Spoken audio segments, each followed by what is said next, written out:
आज आम बामनर हाथ और आकाश चंद्र पढ़ा गोदावरी मिश्र जे लेखक बुझापी ट्राए कर साहित्य तो तुम बुझी नब पिले पंडित गोदावरी मिश्र जे कि कौन पिले 1886 मसीह जन्मग्रहण करते 1956 मसीह मृत्युवरण करते। ओके से जड़े सत्यवादी लोक थे माने सत सबुले कहवाई भल पाते विभिन्न प्रतिकूल परिवेश से निजर स्वाभिमान बजाय रखुले माने प्रतिकूल परिवेश माने को केते कष्ट होता केते दुख भोगिबा पड़ुची पड़ू तथापि से सम्मान को हराई नथिले। दारिद्र्य विरोध में संग्राम करी उच्चतर डिग्री लाभ करते से कौन बहुत दरिद्र थे तथापि निजे संग्राम करी बहुत अधिक पाठ पढ़ी किंतु तापर भी से सरकार चाकरी लोभ कर पिले गोपबंधु परामर्श क्रमे सत्यवादी वन विद्यालय से जोग देते सरकारी एटा सरकारी स्कूल नथिला एटा से कौन सत्यवादी वन विद्यालय किए प्रतिष्ठा करते प्रतिष्ठा करते से पढ़ाते। ओके जड़े आदर्श श्रृंखलित मेधावी शिक्षक रूपे से बहुत ख्याति अर्जन कर पिले से जड़े आदर्श व्यक्ति थे श्रृंखलित और मेधावी बहुत टैलेंटेड पिला थे से ना करते ओडिया भाषा साहित्य संस्कृति सुरक्षा पाई से कौन पिले करते जान सिंह भूमि जाई चक्रधरपुर इंग्राजी उच्च विद्यालय से कौन कहते हेडमास्टर थिले। ओके महात्मा गांधी आह्वान क्रमे जो 1921 मसीह असहयोग आंदोलन होता से जोग देते ओडिशा बिहार काउनसिलर पिले सभापति जहाँ तुम कौच सी 1924 मसीह थे 1927 1930 मसीह से सभापति थे। पारल खेमुंडी महाराजा जो मंत्रिमंडल थिला है तो से ये कौन थे जानी ना पिले ये आमर कौड़े गला शिक्षा मंत्री अर्थमंत्री रूपे थे से एकाथरे कौन थे जड़े साहित्यिक साहित्य रचना करते समाजसेवी समाज को सेवा करते आदर्श राजनीति नेता मध्य सी थे किसी लेखा विषय में पढ़ा पिले कौन कौन कहल आलेखिका किशलय कुसुमकलिका कविता चयन गीतिगुच्छ गीतायन आदि किसी कविता से लिखी।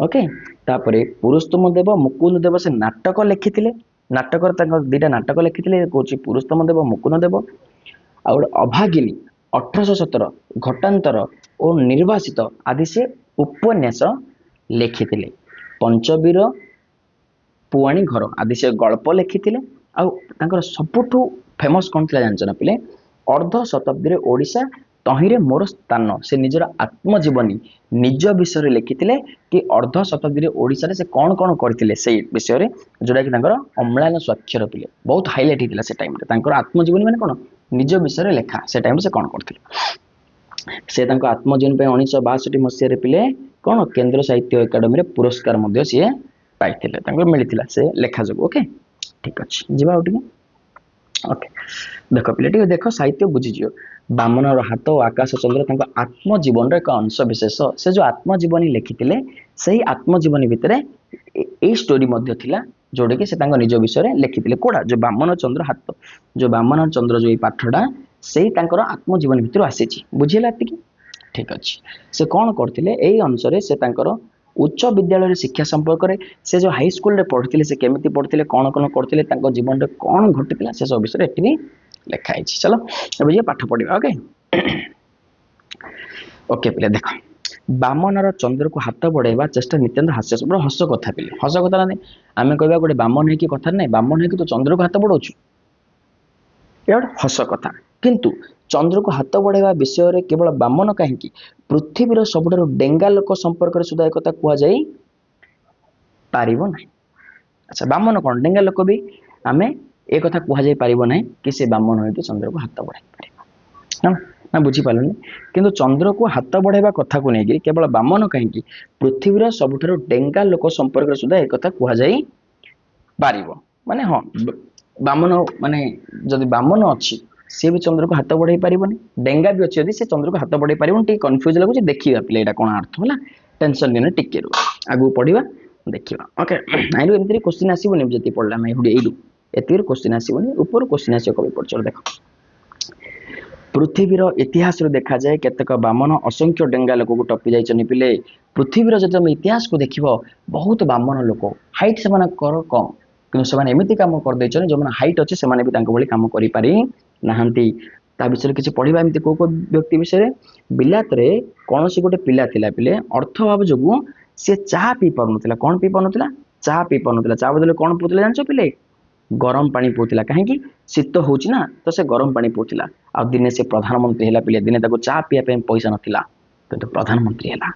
ଆମେରିକା ଯୁକ୍ତରାଜ୍ୟର ଗୋଟେ ଗରିବ ପିଲା ପିଲେ, ଘରେ ଆଲୁଅ ଜାଳିବାକୁ ପଇସା ନଥିଲା, ରାସ୍ତା କଡ଼ରେ ବସିକି ଯୋଉ ଲାଇଟ୍ ଲାଗୁନି ସେଇଠି ବସିକି ପାଠ ପଢୁଥିଲା।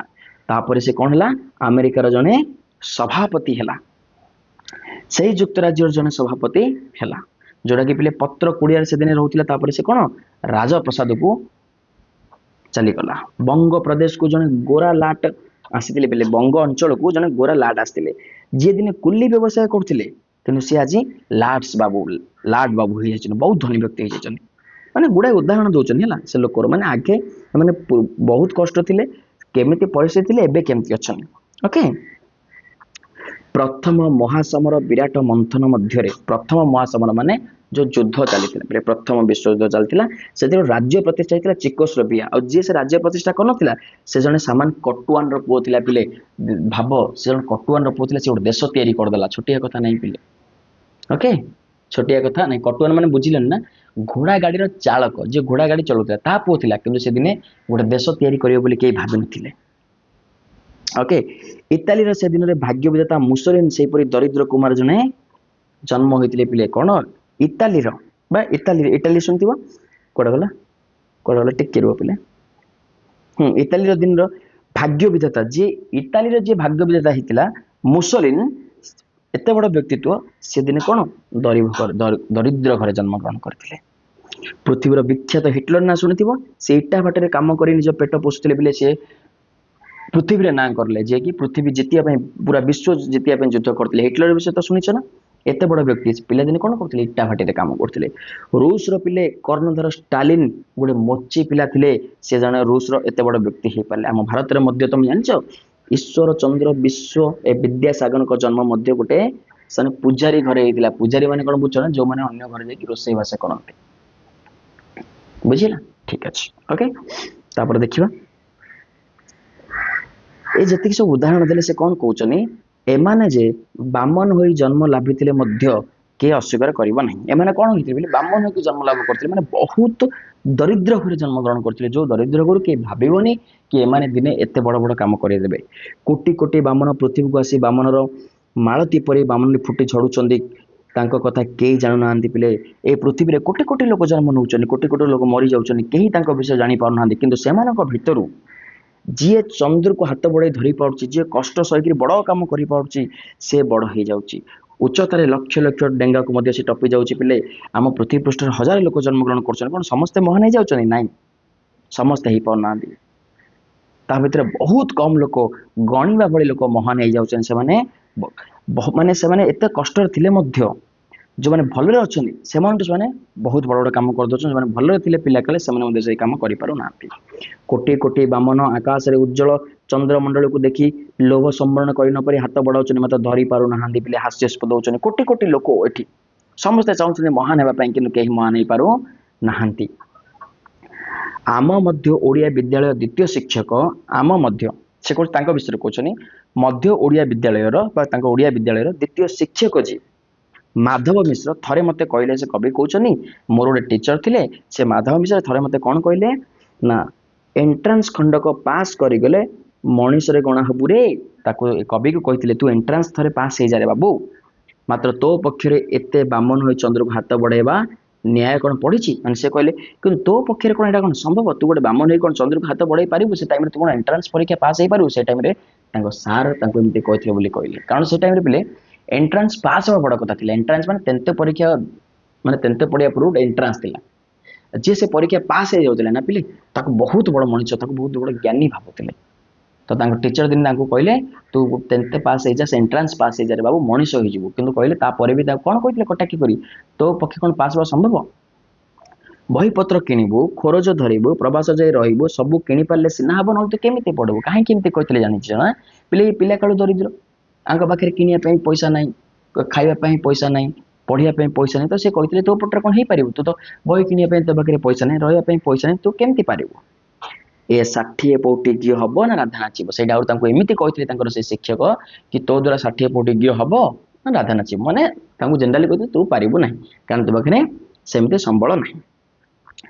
ବର୍ତ୍ତମାନ ମେଟ୍ରିକୁଲେସନ ପରୀକ୍ଷା ନାମ ସେ ସମୟରେ ଏଣ୍ଟ୍ରାନ୍ସ ଥିଲା ପିଲେ। ତମେ ଯୋଉ 10th ରେ ବା ମେଟ୍ରିକ ଯୋଉ ପରୀକ୍ଷା ଦଉଛ ସେ ସମୟରେ ସେଟା କଣ କହୁଥିଲେ ଏଣ୍ଟ୍ରାନ୍ସ ଥିଲା।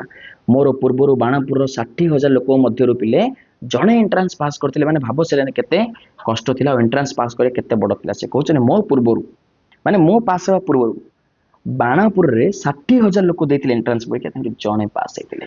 ଏଣ୍ଟ୍ରାନ୍ସ ପାସ୍ କଲେ ଯେ ମନୁଷ୍ୟର ଗଣା ହୁଅନ୍ତି ତାକୁ ଦେଖିଲେ ଜଣା ଯାଉଥିଲେ ପିଲେ। କଣ ଭାବୁଥିଲେ ଆଗେ ଯିଏ ଏଣ୍ଟ୍ରାନ୍ସ ପାସ୍ କରୁଛି ସିଏ ଏକା ମଣିଷ, ସିଏ ଏକା ଜ୍ଞାନୀ, ସିଏ ଏକା ଭଲ ଲୋକ ବୋଲି କହୁଥିଲେ। ତାଙ୍କ ଦ୍ୱାରେ ଶହ ଶହ ଲୋକ ରୁଣ୍ଡ ହୁଅନ୍ତି ପିଲେ। ତାଙ୍କ ଦୁଆରେ ତାଙ୍କ ଦାଣ୍ଡରେ ଯାଇକି ଶହ ଶହ ଲୋକ ରୁଣ୍ଡ ହୁଅନ୍ତି। କାହିଁକି ନା ସେ ବହୁତ ଜ୍ଞାନୀ ବ୍ୟକ୍ତି ବୋଲି ସମସ୍ତେ ଭାବୁଥିଲେ ଯେ ଏଣ୍ଟ୍ରାନ୍ସ ପାସ୍ କରୁଥିଲା। ବୁଝୁଛ ନା ମୁଁ ଯାହା କହୁଛି। 10-50 ସରବ ରାକଙ୍କ ତାଙ୍କ ପାଖେ ଯାଇ ଜୁଟନ୍ତି ପିଲେ। କଣ 10-50 ଟିକେ ରୁଆକୁ ଏଡିଟ୍ କରିବା। ସରବକାର ମାନେ କଣ ଜାଣିଛ ନା ପିଲେ? ଖଜଣା ଅମୂଲକାରୀ ଜମିଦାର ଯାଉ ତମେ କହିପାରିବ। କଣ କହିବ? ଜମିଦାର। ଓକେ, ତାକୁ ତମେ କଣ କହିପାରିବ? ଜମିଦାର। ତ ତାଙ୍କ ଦୁଆରେ ଜମିଦାର ମାନେ ମଧ୍ୟ କଣ ହଉଥିଲେ? ଯାଇକି ରୁଣ୍ଡ ହଉଥିଲେ। କାରଣ ସେ 10th ପାସ୍ କରିଛି ପିଲେ, ଏଣ୍ଟ୍ରାନ୍ସ ପାସ୍ କରିଛି, ବହୁତ ବଡ ଲୋକ ବୋଲି। ଓକେ ନା? ଠିକ ଅଛି, ଦେଖ କୁଆଡେ ଗଲା ଟିକେ କଣ ତାଙ୍କୁ ଦେଖିଲେ ଜଣା ହଉଛି ନା। ସେ ଖୋରଧା କଚେରୀରେ କିରାନୀ କାମରେ ରହୁଥିଲେ ପିଲେ। ଯିଏ ପାସ୍ କରିଥିଲା ସେ ସମୟରେ ସେ କହିଥିଲେ ଯୋଉ ବାଣପୁର ଯୋଉ 60,000 ପିଲା ଦେଇଥିଲେ ସେମାନେ ଯିଏ ପାସ୍ କରିଥିଲେ ସେ ପିଲା କାଳେ କୋଉଠି କାମ କରୁଥିଲେ ପିଲେ? କିରାନୀ ଦୋକାନରେ ଯୋଉ ଚାଉଳ ଫଳ ସବୁ ମିଳେ ରାସନ ସାମାନ ସେଇଟା କିଏ କାମ କରୁଥିଲେ। ତାଙ୍କ ପଛକୁ ମୁଁ ମଧ୍ୟ ଆଉ ଜଣେ ବାହାରିବି ବୋଲି ମୋର ପୁରୀରେ ପଢିବା ବେଳୁ ଅନେକ ଧରି ନେଲେ। ସମସ୍ତେ ଭାବୁଥିଲେ ସିଏ ଯେମିତି ବାହାରିଥିଲା ମାନେ ଯିଏ ପାସ୍ ହେଇଛି ତାପରେ କବି କି ମଧ୍ୟ ସମସ୍ତେ ଭାବୁଥିଲେ ଇଏ ବି ଦିନେ ପାସ୍ ହବ ବୋଲି ସମସ୍ତେ ଭାବୁଥିଲେ। ହଁ ଇଏ ବଢିଆ ପାଠ ପଢୁଛି, ପିଲାଟା ବି ଦିନେ ପାସ୍ ହବ। ଶିକ୍ଷକ ସିନା ତାଙ୍କର ସେମିତି କହିଥିଲେ, କିନ୍ତୁ ଯେହେତୁ ଭଲ ପାଠ ପଢୁଥିଲେ, ମେଧାବୀ ଛାତ୍ର ଥିଲେ, ସମସ୍ତେ ଭାବୁଥିଲେ ଇଏ ବି ଦିନେ ପାସ୍ ହବ। ସେଥିପାଇଁ ମୁଁ ଛୁଟିରେ ଯେବେ ବି ଘରକୁ ଆସେ ସମସ୍ତେ କଣ କୁହନ୍ତି? ଦୟା ରଖିଥିବଟି ଟିକେ, ମାନେ କଣ କୁହନ୍ତି? ତାଙ୍କେ ଜାଣିଛନ୍ତି ଏ ପିଲା ଦିନେ ନିଶ୍ଚୟ ପାସ୍ ହବ, ପାସ୍ ହେଲା ଦିନେ ସାହାଯ୍ୟ କରିବ। ତେଣୁ ଯେତେବେଳେ ସେ ଯାଇଥିଲେ ବାବୁ ମୋ କଥା ଟିକେ ଆମେ କହୁନି କି ପିଲା ମନେ ରଖିଥିବ ବାବୁ, ଯେତେବେଳେ ବଡ ଲୋକ ହବ ଭୁଲିଯିବନି, ସେମିତି ସେ ପିଲାକୁ ସବୁବେଳେ କହୁଥିଲେ। କିନ୍ତୁ କବି କଣ କହୁଛନ୍ତି ଲେଖକ? କିନ୍ତୁ ଦୟା ରଖିବା ଅବସ୍ଥାକୁ ଯିବା ପୂର୍ବରୁ ମତେ ପ୍ରଥମେ ଚନ୍ଦ୍ରକୁ ହାତ ବଢେଇବାକୁ ପଡିଲା। କିନ୍ତୁ କବି କହିଲେ ମତେ ଏଣ୍ଟ୍ରାନ୍ସ ପରୀକ୍ଷା ପାସ୍ ହେବା ସେ ସମୟରେ ଚନ୍ଦ୍ରକୁ ହାତ ବଢେଇବା ସହିତ ସମାନ ହଉଥିଲା। ବହୁତ ଲୋକରେ 60,000 ଜଣ ପାସ୍ ହଉଥିଲା, ଛୋଟ କଥା ନାହିଁ ପିଲେ। ତ ସିଏ କହୁଛନ୍ତି କିନ୍ତୁ ଦୟା ରଖିବା ଅବସ୍ଥାକୁ ଯିବା ପୂର୍ବରୁ, ମାନେ ମତେ ସେଇ ପୋଜିସନରେ ପହଞ୍ଚିବା ପୂର୍ବରୁ ମତେ ପ୍ରଥମେ ଚନ୍ଦ୍ରକୁ ହାତ ବଢେଇବାକୁ ପଡିଲା। ମତେ ଚନ୍ଦ୍ରକୁ ମାନେ ଅସମ୍ଭବ କଥାକୁ ସମ୍ଭବ କରିବାକୁ ପଡିଲା। କବି କେତେ ଗରିବ ଥିଲେ ପିଲେ। ସେ ଲଢି ଲଢି ସେ ଏକ୍ଜାମ ପାସ୍ କରୁଛନ୍ତି ଭାବ। ଅଥଚ ମୁଁ ଦେଖିଲି ମୋ ହାତରେ ପାଉନାହିଁ।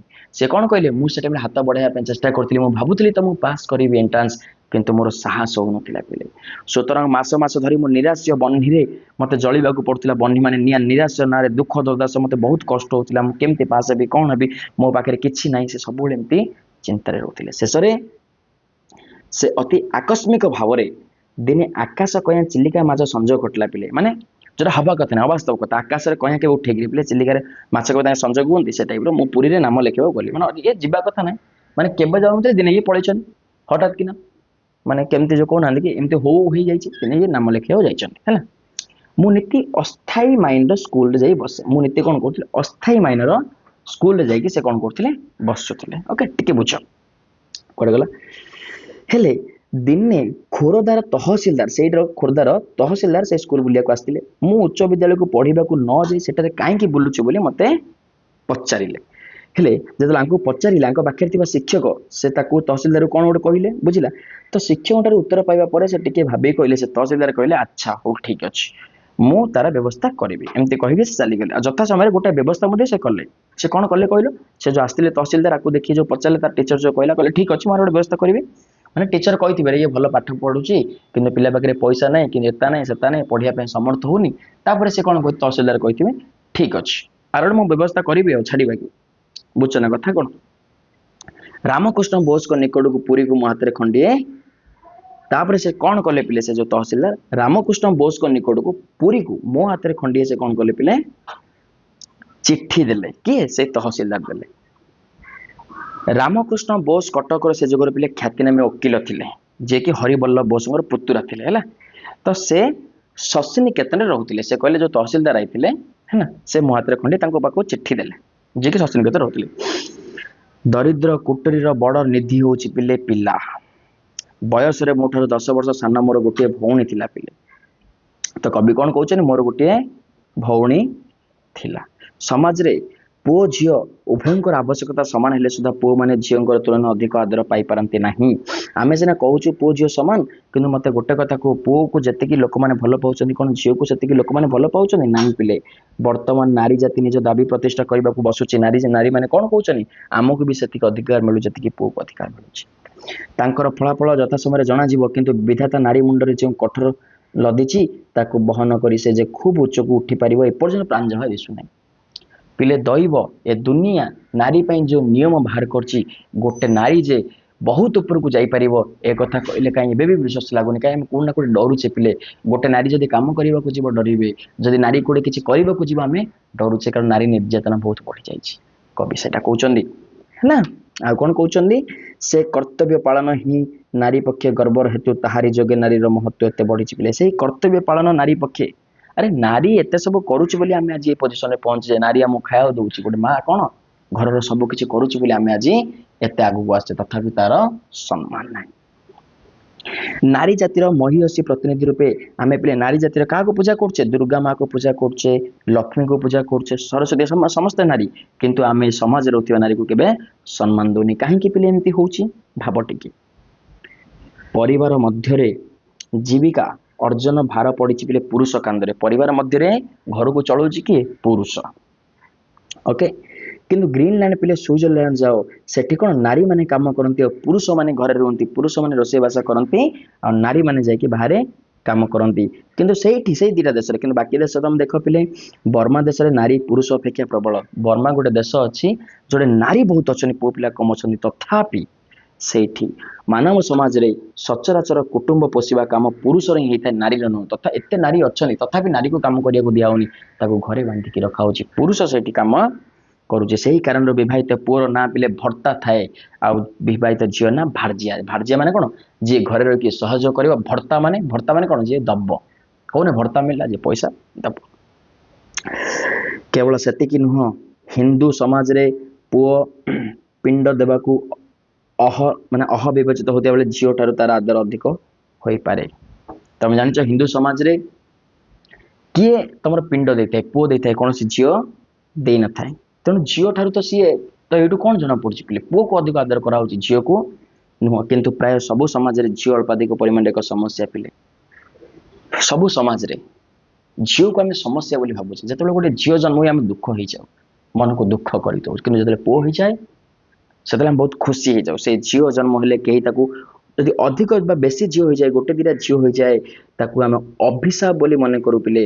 କ'ଣ କରୁ? ଆମେ ଅଭିଶାପ ବୋଲି ଭାବୁ। ହେ ଏତିକ ଝିଅ ହେଇଗଲା। ଝିଅ ହେଲେ କେହି ଖୁସି ହୁଅନ୍ତିନି ଆମର ବନ୍ଧୁବାନ୍ଧବୀ, କାରଣ ଉପଯୁକ୍ତ ପାତ୍ର ସହିତ ବିବାହ କରିବା ତାଙ୍କର ପିଲେ ସମ୍ଭବ ହୋଇନଥାଏ। ଗୋଟେ ଝିଅ ଜନ୍ମ ହୋଇଗଲେ ଆମର ସବୁଠୁ ବଡ଼ ଚିନ୍ତା ହେଉଛି କେମିତି ସେ ଗୋଟେ ଭଲ ପୁଅକୁ ବାହା ହେବ, ସେ ତାର ଭଲ ଜୀବନ ସଂସାର କରିବ। କାରଣ ପୁଅ ଉପରେ ସବୁ କିଛି ନିର୍ଭର ହେଉଛି ନା। ଯଦି ଗୋଟେ ଝିଅଟେ ଖରାପ ପୁଅକୁ ବାହା ହେଇଗଲା, ତାର ଜୀବନ ବର୍ବାଦ ହେଇଯିବ। এইটা ବହୁତ ବଡ଼ ଚିନ୍ତା। ପୁଅମାନଙ୍କୁ ଅବୈଧ ଅବସ୍ଥା ଯେତେ ବୟସ ରଖିଲେ ବି ଚଳିବ, କିନ୍ତୁ ଝିଅମାନଙ୍କୁ ରଖିବ ନାହିଁ ପିଲେ। ପୁଅମାନଙ୍କୁ ତମେ ଯେତେ ବୟସ ପର୍ଯ୍ୟନ୍ତ ରଖିଦିଅ, ବୁଢ଼ା ହେଲା ପରେ ବାହାଘର କରିବ, ଚଳିବ, କିନ୍ତୁ ଝିଅମାନଙ୍କ କେସରେ ସେମିତି ହୁଏନି। ତାଙ୍କୁ ବାପା ମାନେ ଭାବନ୍ତି ଯେତେ ଚଞ୍ଚଳ ପାରିବା ଆମେ କ'ଣ କରିବା? ଏ ସମାଜରୁ ବିଦା କରିବା। ନାରୀର ସତୀତ୍ୱ ଉପରେ ସମାଜ ତୀବ୍ର ଦୃଷ୍ଟି ଦେଇଥାଏ ପିଲେ। ପ୍ରତି ମୁହୂର୍ତ୍ତରେ ଗୋଟେ ନାରୀକୁ ଦେଖେ, ନାରୀ କ'ଣ ପିନ୍ଧିଲେ ଦେଖେ, ନାରୀ କ'ଣ, ଆରେ ଦେଖ ଗୋଟେ କଥା ମୁଁ ତମକୁ କହୁଛି, ନାରୀ ଯଦି ଛୋଟିଆ ବସ୍ତ୍ର ପିନ୍ଧିଲା ତାକୁ ଲୋକମାନେ ଆଙ୍ଗୁଳି ଉଠେଇବେ। ନାରୀ ଯଦି ଗାଁ ଦାଣ୍ଡରେ ଚାଲି ଚାଲି ଗଲା ମୁଣ୍ଡ ଉପରୁ ଟେକି, ତାକୁ ଲୋକମାନେ ଆଙ୍ଗୁଳି ଉଠେଇବେ। ନାରୀ ଯଦି କିଛି ବଡ଼ ପାଟିରେ କହିଲା, ତାକୁ ଲୋକମାନେ ଆଙ୍ଗୁଳି ଉଠେଇବେ। ନାରୀ ଯଦି କୋଉଠି କାମ କରିବାକୁ ଗଲା, ତାକୁ ଲୋକମାନେ ଆଙ୍ଗୁଳି ଉଠେଇବେ। ନାରୀ ଯଦି ଟିକେ ଡେରିରେ ଘରକୁ ଫେରିଲା, ତାକୁ ଲୋକମାନେ ସନ୍ଦେହ କରିବେ। ତା ଚରିତ୍ରକୁ ସବୁବେଳେ ଲୋକମାନେ ଦୃଷ୍ଟିରେ ରଖିଥାନ୍ତି। ଝିଅର ଆଚରଣ ଯୋଗେ ଅନେକ ବାପ ମା ସମାଜରେ ଲାଞ୍ଛନା ଭୋଗରେ ଦେଖାଯାଏ ପିଲେ। ଯଦି ଝିଅର ଆଚରଣ କୋଉଠି ଟିକେ ଭୁଲ ହେଇଯାଏ, ବାପା ମାକୁ ଦୁଃଖ ଆଉ କଷ୍ଟ ସହିବାକୁ ପଡ଼ିଥାଏ। ପୁଅ କେସରେ ଏମିତି ହୁଏନି ପିଲେ। ପୁଅ ମଦ ପିଇ ଗଲେ ମଧ୍ୟ ବାପା କହେ ହଁ ପଡ଼ିଥାଉ, ଟେନସନ୍ ନାହିଁ। କିନ୍ତୁ ଝିଅ କେସରେ ଏମିତି ହୁଏନି ପିଲେ। ଝିଅର ଛୋଟିଆ ଭୁଲ ମଧ୍ୟ ବାପା ମାକୁ କଷ୍ଟ ଦେଇଥାଏ, ତାଙ୍କୁ ଅସମ୍ମାନିତ ହେବାକୁ ପଡ଼ିଥାଏ। ପୁଅର ଯେଉଁ ଦୋଷ ପୌରୁଷ ବିବେଚିତ ହୁଏ ପିଲେ, ଝିଅ ପକ୍ଷେ ମାରାତ୍ମକ ସ୍ମରଣ। ମାନେ ପୁଅ ଯେଉଁ କାମ କଲେ ବା ଗୋଟେ ଭୁଲ କଲେ ଆମେ ତାକୁ କହୁଛେ ହଁ ପୁରୁଷ ପିଲା ତ ଭୁଲ କରିବ, କିନ୍ତୁ ଯଦି ସେ ଝିଅ କରିଦେବ ତାହେଲେ ଆମେ ତାକୁ କ'ଣ କହୁଛେ? ଚରିତ୍ରହୀନ କହୁଛେ। ତା ପାଇଁ ସେଟା ଭୁଲ ହେଇଯାଏ ପିଲେ। ଝିଅକୁ ଘରେ ନ ରଖି ବିବାହ କରାଇ ଦେବା ନିମନ୍ତେ ବାପା ମା ସବୁବେଳେ ବ୍ୟାକୁଳ ହେଇଥାନ୍ତି, ସବୁବେଳେ ଚାହିଁଥାନ୍ତି କି ଝିଅକୁ କେମିତି ଆମେ ବିବାହ କରାଇଦେବା। ବରପାତ୍ର ମାନେ ସେଥିରୁ ଲାଭ ଉଠେଇବାକୁ ବସନ୍ତି ପିଲେ, ଆଉ ବରପାତ୍ର ମାନେ ସେଥିରୁ ଲାଭ ଉଠେଇବାକୁ ଚାହାନ୍ତି। ଯେହେତୁ ଦେଖ ଝିଅ ମାନଙ୍କୁ କି ଜଲ୍ଦି ପଠେଇଦେବା ବ୍ୟବସ୍ଥା ଆଗେ ଚିନ୍ତିତ ହେଇଥାନ୍ତି, ସେତେବେଳେ କଣ ପୁଅ ପିଲାମାନେ ବଡ ଫାଇଦା ଉଠାନ୍ତି। ଆରେ ହଁ କି ନାଇଁ? ତାହାର କନ୍ୟା ଶୁଳ୍କ ଫାଇଦା କଣ ଉଠାନ୍ତି ନା ତାଙ୍କେ ଅନେଇଥାନ୍ତି ଯୌତୁକ। ଶୁଳ୍କ ମାନେ କଣ? ଯୌତୁକ। କାରଣ ବିନା ଯୌତୁକରେ ପିଲେ କୋଉଟେ ବାହାଘର ହଉଛି କି? ଗୋଟେ ବାପା ଗୋଟେ ଝିଅକୁ ବାହାଘର କରିବା ମାନେ ତାର ବଡ ଟେନସନ ହଉଛି ପିଲେ ଯୌତୁକ। ବୁଝଛ ନା ନାଇଁ? ତ ସେଇଟା ସେ କଥା କହୁଛି, ପୁଅ ମାନେ ତାର ଫାଇଦା ଉଠାନ୍ତି। ଯେତେବେଳେ ବାପା ମାନେ ଚିନ୍ତିତ ଥାନ୍ତି ତାଙ୍କ ଝିଅକୁ ପଠେଇବା ପାଇଁ, କାରଣ ପୁଅ ମାନଙ୍କୁ ବଡ ଫାଇଦା, ଗୋଟେ ଝିଅ ଆସିଲେ କଣ ସେ 10 ଲକ୍ଷ 20 ଲକ୍ଷ ସାମାନ ଧରିକି ଆସିବ, ସେଇଟା ତାଙ୍କ ପାଇଁ ବଡ ଖୁସି। ଯଦି ନ ଆଣିଥିବ ତାକୁ କଣ କରୁଛନ୍ତି? ନିର୍ଯାତନା ଦଉଛନ୍ତି, ପିଟୁଛନ୍ତି, ମାରୁଛନ୍ତି, ଜାଳୁଛନ୍ତି, ମାରି ଦଉଛନ୍ତି ପିଲା। ଆଜିକାଲି ସମାଜରେ ଏମିତି ହଉଛି। ଆଜିକାଲି ଝିଅ ମାନେ ହଁ ଆଉ କିଛି କଣ ପିତା କନ୍ୟା ଶୁଳ୍କ ବା ଯୌତୁକ ନ ଦେବାକୁ ଅକ୍ଷମ ହଉଥିବାରୁ ସେମାନେ ସେ ଝିଅର ପିତା ଆଜିକାଲି କଣ କରୁଛି ପିଲେ? ଆତ୍ମହତ୍ୟା କରିବାକୁ ମନେ କରୁଛନ୍ତି। ପିତା କନ୍ୟା ଶୁଳ୍କ ଦେବାକୁ ଅକ୍ଷମ ଥିବାରୁ ଦେଖି କେତେ କନ୍ୟା ପିଲେ, ହଁ ଯେତେବେଳେ ଗୋଟେ ପିତା ଯୌତୁକ ଦେବା ପାଇଁ ଅକ୍ଷମ ହଉଛି, କେତେ କନ୍ୟା ଏଇଟାକୁ ଦେଖି ସହି ପାରୁନାହାନ୍ତି କି ମୋ ବାପା ପଇସା ଦେଇପାରିବେନି, ସେଥିପାଇଁ ଆତ୍ମହତ୍ୟା କର। ଆଜିକାଲି ଝିଅମାନେ ଅବିବାହିତ ରହିବାକୁ ଇଚ୍ଛା କରୁଛନ୍ତି, ଆଉ ବାହା ହେବାକୁ ଇଚ୍ଛା କରୁନାହାନ୍ତି ପିଲେ। ବିବାହ ବୟସର ଆଇନ ବଢେଇ ଦିବା ଯୋଗୁଁ ଏହା ସମ୍ଭବ ହୋଇଛି। ଦେଖ ଏବେ ସରକାର ଯେହେତୁ 18 ବର୍ଷ କରିଛି ବୋଲି ଝିଅକୁ 18 ବର୍ଷ ପରେ ବାହା କରୁଛନ୍ତି, ନହେଲେ କଣ ଜାଣିଛ? ଝିଅକୁ 10-12 ବର୍ଷ ହେଲେ ବାହା କରାଇ ଦିଅନ୍ତେ। ଝିଅ ଟିକେ ବଡ ହେଲେ ତାକୁ ବାହା କରାଇ ଦିଅନ୍ତେ ବାପା ମାନେ, କାରଣ ସେ ତାଙ୍କର ସବୁ ଚିନ୍ତା ଥାଏ। କାରଣ ବଢିଲା ଝିଅକୁ ଘରେ ରଖିବା ବାପାର ମାନେ, ବଢିଲା ଝିଅକୁ ଗୋଟେ ଘରେ ରଖିବା, ଗୋଟେ ଝିଅର ସମ୍ମାନକୁ ଏନି ଟାଇମ ଦେଖିବା ବାପା ମା ପକ୍ଷେ ବହୁତ କଷ୍ଟ ହୋଇଥାଏ। ଝିଅର ଟିକିଏ ଭୁଲ, ଛୋଟିଆ ଭୁଲ ପୁରା ପରିବାରରେ ଇଜ୍ଜତ ନେଇଯାଏ ବୋଲି ଆମର ସମାଜରେ ଚଳିତ ହେଉଅଛି। ପୁଅ କିଛି କଲେ ବି ପିଲେ ଟେନସନ ନାହିଁ, ଯୋଉଟା କି ପିଲେ ଭୁଲ। କାରଣ ସମାଜରେ ଆମେ ଭାବୁଛେ ପୁଅ ଝିଅ ଏକା, ତଥାପି ଆମେ ଝିଅକୁ ଭୁଲ ଭାବୁଛେ, ପୁଅକୁ ଠିକ ହେଲା। ବିବାହର ବୟସ ଆଇନ ବଢେଇଛି ବୋଲି ଆଜିକାଲି ଝିଅ ରହିପାରୁଛନ୍ତି, ନହେଲେ ଝିଅମାନଙ୍କୁ ମଧ୍ୟ 10-12 ବର୍ଷରେ 5 ବର୍ଷ ବାହାଘର କରେଇ ଦେଇ ଛାଡି ଦେଇଥାନ୍ତେ ଲୋକମାନେ। ପୁରୁଷ ସହିତ ନାରୀର ସମ୍ପର୍କ ନିୟନ୍ତ୍ରଣ କରିବା ଗୋଟେ ବଡ ସାମାଜିକ ସମସ୍ୟା ହେଇସାରିଲାଣି ପିଲା। ଆଜିକାଲି କଣ ପୁରୁଷ ନାରୀ ଭିତରେ ଯୋଉ ଗୋଟେ ସମ୍ପର୍କଟା ପିଲା ଆଜିକାଲି ଠିକ ସେ ହଉନି, ଠିକ ବୟସରେ ହଉନି।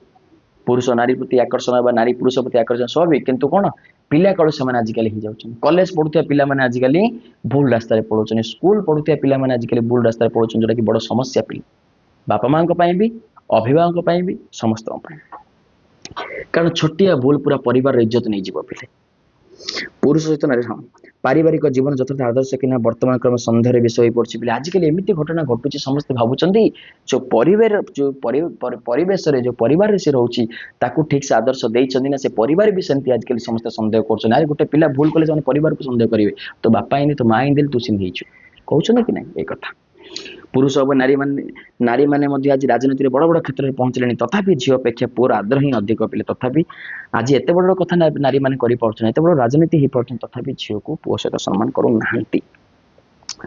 ଘରେ ଲୋକକୁ ଝିଅଟିଏ ରହୁଥିଲେ ମଧ୍ୟ ମୋର ପୁରା ଯିବା ଦିନ ବୋଉ ବହୁତ କାନ୍ଦିଲା। ସେ କଣ କହିଲା? ମୋ ଭଉଣୀ ଯେତେବେଳେ ମୁଁ ପୁରୀ ଆସିଲି ପଢିବା ପାଇଁ, ମୋ ଭଉଣୀ ଘରେ ଥିଲା, ତଥାପି ମୋ ବୋଉ ମୁଁ ପଳଉଛି ବୋଲି ବହୁତ କାନ୍ଦିଲା। ମୋ ବୁଢୀ ମା ଅନ୍ଧୁଣୀ ପିଲେ, ନାତୁଣୀ ତା ପାଇଁ ସବୁ କିଛି ଅନ୍ଧର ଲଉଡି। ମୁଁ ନଥିଲି, ସେ ମତେ ନ ଦେଖିଲେ ବି ରହିଯାଉଥିଲା, କିନ୍ତୁ ତଥାପି ମୁଁ ଯେତେବେଳେ ଯିବା ପାଇଁ ବାହାରିଲି ମତେ କୁଣ୍ଡେ ଧରି ଆଖିରୁ ଝରଝର ଲୁହ ଗଡାଇଲା ପିଲେ। କବି କହୁଛନ୍ତି ମୋର କିଏ? ବୁଢୀ ମା। ବହୁ ବନ୍ଧନ ଗୋଟି ଗୋଟି ଛିଣ୍ଡାଇ ଲେଉଟି, ବହୁ ବନ୍ଧନ ଗୋଟି ଗୋଟି ଛିଣ୍ଡାଇ ମାନେ କଣ? ସେ ସବୁ ସମ୍ପର୍କକୁ ହଉ ଏଇଠି ରଖିବ ନା, ଆଉ ହଁ ହଉ ମୁଁ ଏଇଠୁ ରଖିବ ମାନେ କଣ?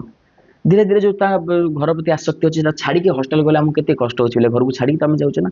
ତାକୁ ଲେଉଟି ଚକୁଳି ଖାଇ, ଲେଉଟି ଚକୁଳି ମାନେ କଣ ବୁଝୁଛ ନା ପିଲେ?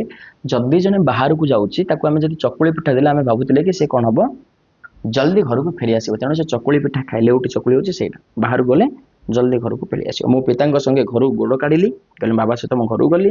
ଏଥର ପୁରୀ ପର୍ଯ୍ୟନ୍ତ ଟ୍ରେନରେ ଗଲି, ରାମକୃଷ୍ଣ ବୋଷ ଚିଠି ପଢି ମୋ ହାତରେ 5 ଟଙ୍କା ଦେଇ କହିଲେ, ମାନେ କଣ ଅଛି ଦେଖ, ସେ ତହସିଲଦାର କଣ କରିଥିଲା, ଆଙ୍କ ହାତରେ ଗୋଟେ ଚିଠି ଦେଇଥିଲା ଏ ରାମକୃଷ୍ଣ ବୋଷ ପାଖକୁ ନେବାକୁ। ବର୍ତ୍ତମାନ ଟ୍ରେନରେ ଗଲେ ରାମକୃଷ୍ଣ ବୋଷ ଚିଠି ଦେଲେ, ରାମକୃଷ୍ଣ ବୋଷ ସେ ଚିଠି ପଢିଲା ପରେ ହାତରେ କଣ କଲେ, 5 ଟଙ୍କା ଦେଲେ। ମାନେ ସେ ଲେଖିଥିବେ, କଣ ଲେଖିଥିବେ କହିଲ?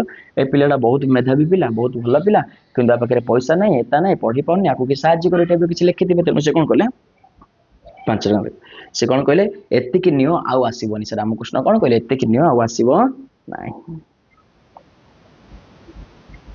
ରାମକୃଷ୍ଣ କିନା ଲୋକ ଥିଲେ ବୋଲି ଜାଣିଛ ନା, ସେ ଧର୍ମଭୀରୁ ଲୋକ ଥିଲେ ପିଲେ। ସେ BA ପାସ୍ କରି ମଧ୍ୟ ପୂଜା ଅର୍ଚ୍ଚନାରେ ସେ କଣ କରୁଥିଲେ, ବେଶୀ ମନ ଦଉଥିଲେ। ସେ ଓକିଲାତି ପଢିଥିଲେ, ତଥାପି ସେ ପୂଜା ଅର୍ଚ୍ଚନା କଣ ହଁ ସେଇଆକୁ ଛାଡ଼ି ପୂଜା ଜଗନ୍ନାଥଙ୍କ ଧାମରେ ସେ ଆଶ୍ରୟ ନେଇକରି ଭଜନ କୀର୍ତ୍ତନ ସେ କରୁଥିଲେ ପିଲେ।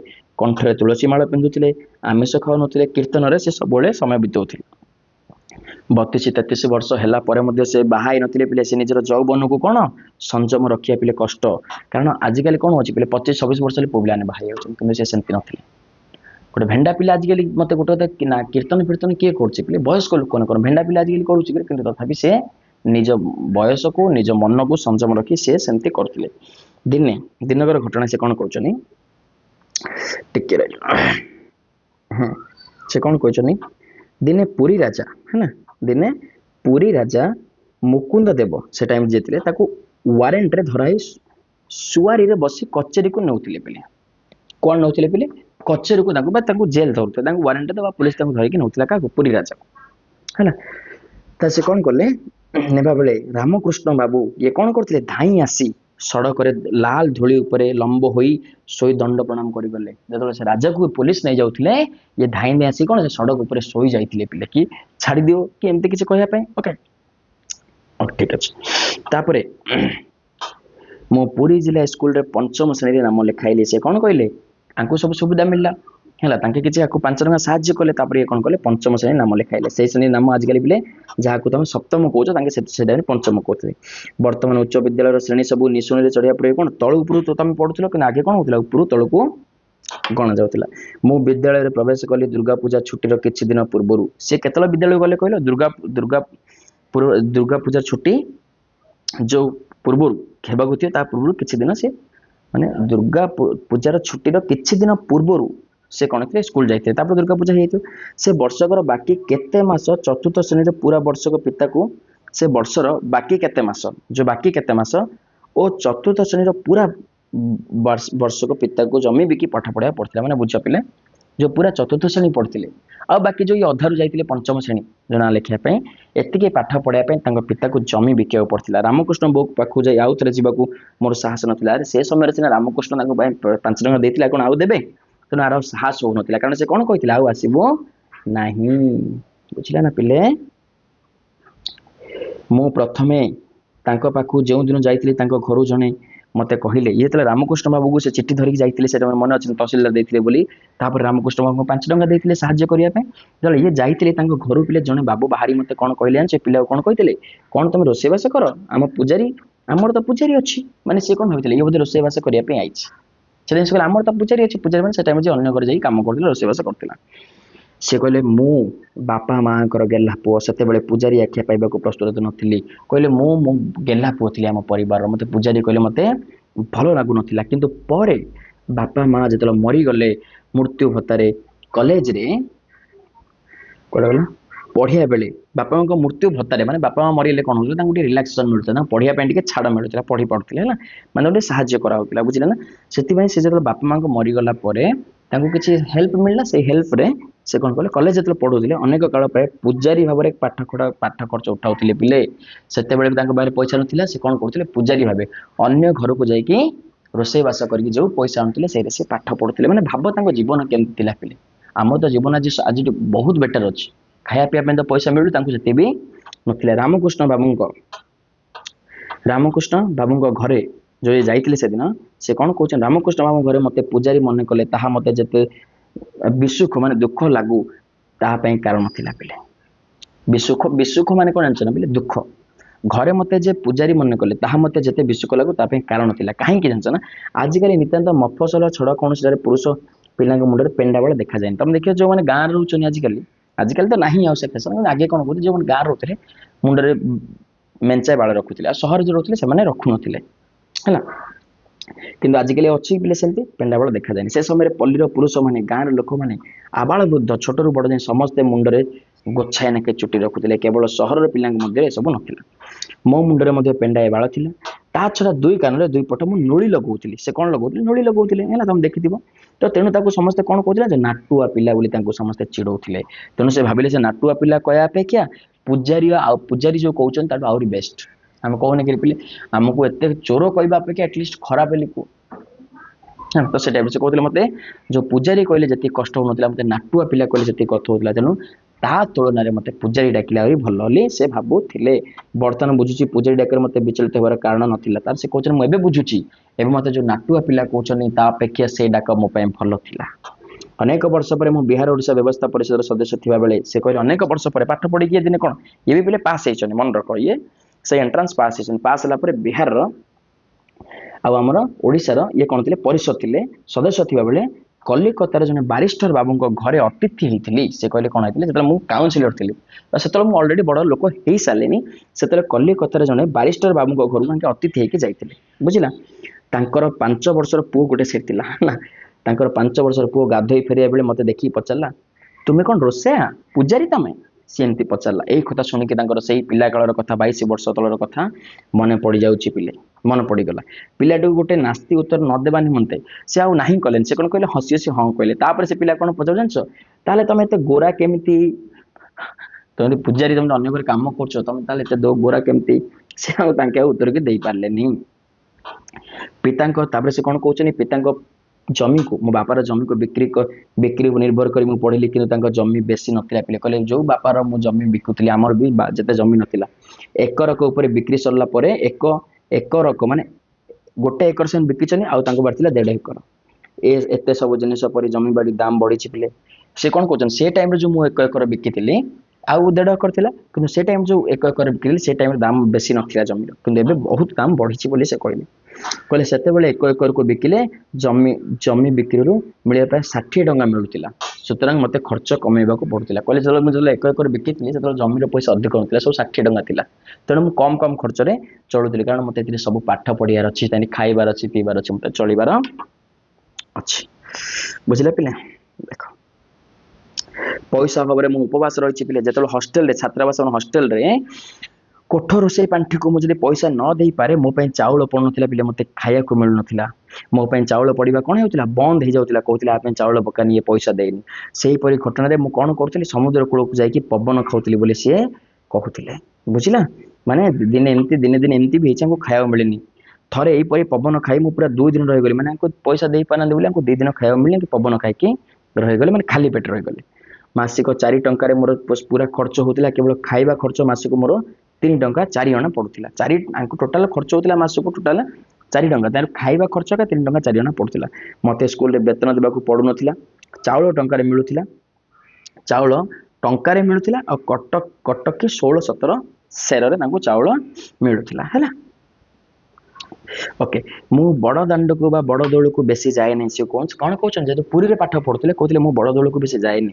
ସୁସଜ୍ଜିତ ହୋଇ ରହିଥିବା ଗୁଡିଆ ଦୋକାନ ଦେଖିଲେ ମୋ ପାଟି ଟୁକୁ ଟୁକୁ ହବ। ଗୁଡିଆ ଦୋକାନ ମାନେ କଣ, ମିଠା ଥିବ, ନମକିନ ଥିବ, ଚଟପଟା ଥିବ, ତାକୁ ଦେଖିଲା ପୁଣି ପାଟି ଟୁକଟୁକ ହବ, କିନ୍ତୁ ପାଖରେ ପଇସା ନାହିଁ, ଅଥଚ ଅଣ୍ଟାରେ ପଇସା ନାହିଁ। ଥରେ ଗୋଟାଏ ପଇସା ଧରି ସେ ସିଂହଦ୍ୱାର, ମାନେ ସେ ସିଂହଦ୍ୱାର ପାଖେ ନଥାଏ ପିଲେ, ତମେ ଦେଖିବ ମିଠା ଥିବ, ପୁରୀ ମିଠା, ପୁରୀ ଖଜା, ରସଗୋଲା ଏତେ ସବୁ ଥିବ ଗୁଡିଆ ଦୋକାନରେ। ତାଙ୍କ ସେଟାକୁ ଦେଖିକି ନା ମୋ ପାଟି କଣ ହୁଏ, ଟକଟକ ହୁଏ, କିନ୍ତୁ ମୋ ପାଖରେ ପଇସା ନଥିଲା। ଥରେ ମୁଁ ଗୋଟିଏ ପଇସା ଧରି ସିଂହଦ୍ୱାର ପାଖରେ, ମାନେ ସିଂହଦ୍ୱାର ପାଖରେ ଏତେ ସବୁ ମିଳୁଥିଲା ହେଲା, ସିଂହଦ୍ୱାର ପାଖରେ ଥିବା ଗୁଡିଆ ଦୋକାନ ଯାଇ କହିଲି, ଗୋଟେ ଜିନିଷ ଦେଖାଇ ପଇସାଟି ବଢେଇ ଦେଲି। ମୁଁ ଏଇଟା ମତେ ଦିଅ। ଦୋକାନୀ ମୋ ହାତରେ ସେଥିରୁ ଗୋଟିଏ ପକାଇଦେଲା ଅନ୍ୟ ଗ୍ରାହକ ଆଡକୁ। ମୁଁ ବୁଲେଇଦେଲା, ଗୋଟେ ଦେଲା ପରେ ସେ ଅନ୍ୟମାନଙ୍କୁ ଦେବାର ଲାଗିଲା। ବସିବା ବେଳକୁ ପଚାରିଲି ମିଠା ଲାଗିବ ତ?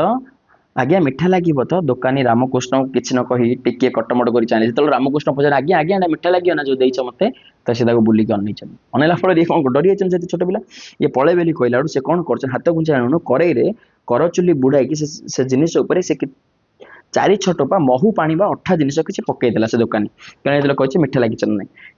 କିଛି ଦିନ ପରେ ଇଏ କହିଲେ ମୁଁ ବୁଝିପାରିଲି ଯେ ମୁଁ ଯୋଉ ଜିନିଷ କିଣିଥିଲି ସେ ଥିଲା ପୁରୀ ମିଠା, ଆଉ ଦୋକାନୀ ଯୋଉ ପାଣି ପକେଇଥିଲା ପିଲା ସେ ଥିଲା ରସଗୋଲାର ପାଣି, ମତେ ମିଠା ଲାଗିବ ବୋଲି, କାରଣ ମୁଁ ପଚାରୁଥିଲି ବୋଲି।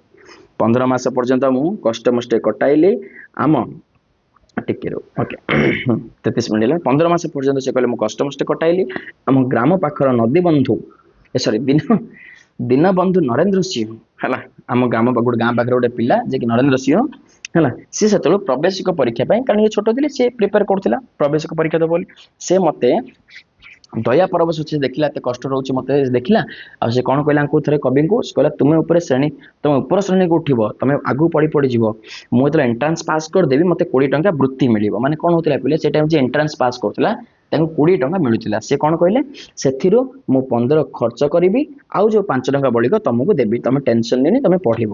ବୋଲି ସେ କବିକୁ କହିଥିଲା। କାରଣ ଏ ଦେଖିଲା ପିଲାଟି କେତେ କଷ୍ଟ କରୁଛି। ସେ ଟାଇମରେ ଇଏ ତ ତାଠୁ 4-5 ବର୍ଷ ବଡ଼ ଥିଲା ନା, ସେ ଯେତେବେଳେ ଛୋଟ ଥିଲା।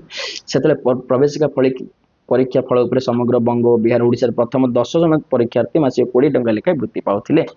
ଯିଏ ବି ଏଣ୍ଟ୍ରାନ୍ସ ଦଉଥିଲେ, ଯେ ଟପ୍ 10 ଆସୁଥିଲା, 10 ଜଣ ଭିତରେ ଆସୁଥିଲା, ତାଙ୍କୁ 20 ଟଙ୍କା ଲେଖାଏଁ ମିଳୁଥିଲା।